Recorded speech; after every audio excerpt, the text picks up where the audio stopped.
তুমি আমাকে এখান থেকে তাড়িয়ে দিও না। বাবুজিকে একটিবার আমার সামনে পাঠিয়ে দাও।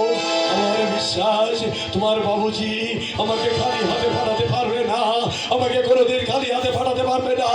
আমাকে শূন্য হাতে তোমার বাবু এখান থেকে ফিরিয়ে যেতে দেবে না। আমি জানতে চাই তুই যাবি কি না। আমি এখান থেকে তন্ডল ভিক্ষা না নিয়ে কোথাও যাব না। তবে রে ভিখারির বাচ্চা,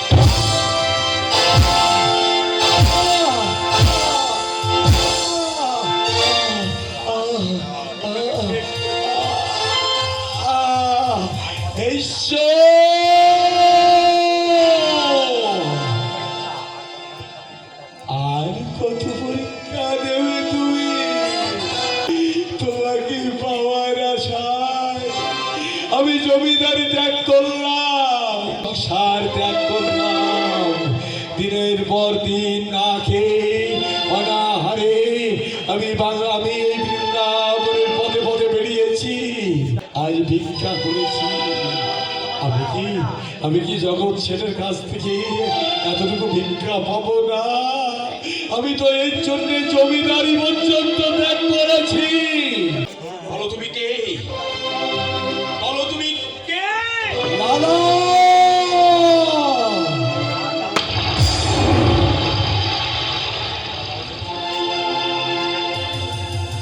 লালা!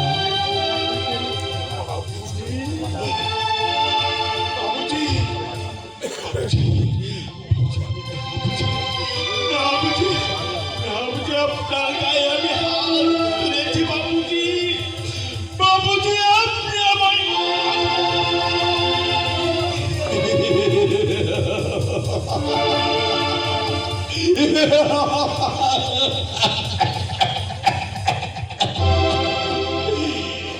দুঃখ করো না দাঁড়ি, এখানে তো তোমার কোনো দোষ নেই। তুমি নারী, তার রক্ষক, তুমি তো তোমার কর্তব্য করবে। ওঠো ভাই, ওঠো ওঠো, তোমার কোনো অপরাধ নেই নারী, তোমার কোনো অপরাধ।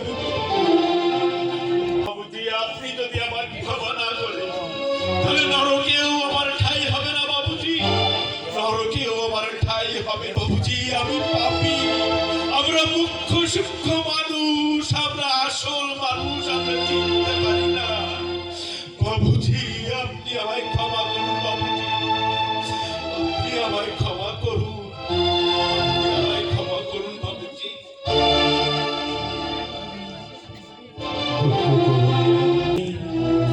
জমিদার জগৎ শেরের বাড়ির লাঠিয়াল কারণ তোমার কর্তব্য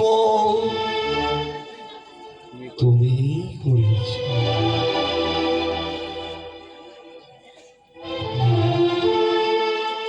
না ওরে দাঁড়ি,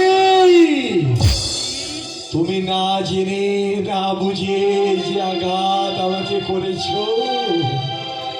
আমি কোনো দুঃখ পাইনি। কেন জানো? আজ আমি কৃষ্ণ নামের কাঙাল, তাই তোমার কাছে আমার একান্ত মিনতি, তুমি তোমার বাবুজিকে একটি বারের জন্য এখানে পাঠিয়ে দাও। আমি তাই যাচ্ছি বাবুজি।